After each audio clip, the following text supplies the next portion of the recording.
Everybody knows the headline, Eagles fans pelted Santa.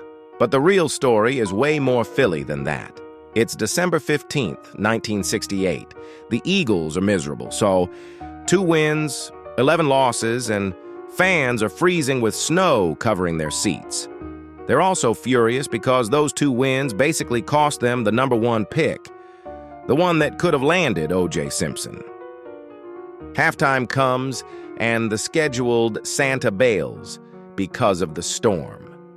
The team spots a guy already dressed as Santa in the stands, a young Philly fan named Frank Olivo, and asks him to fill in.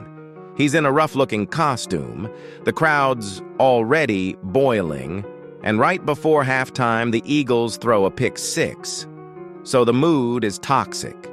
Santa's sleigh gets stuck in the snow, 1 snowball flies, then another, and suddenly it's a full-on snowball barrage. Philly writers who were there say it wasn't malicious. Nobody gets hurt. It was 60,000 people venting at a disaster season. That night, Howard Cosell shows the Santa clip nationally, and the legend becomes Philly booed Santa. But the truth? It was a backup Santa, a snowstorm, and a fan base that still showed up when most cities wouldn't. Go Birds!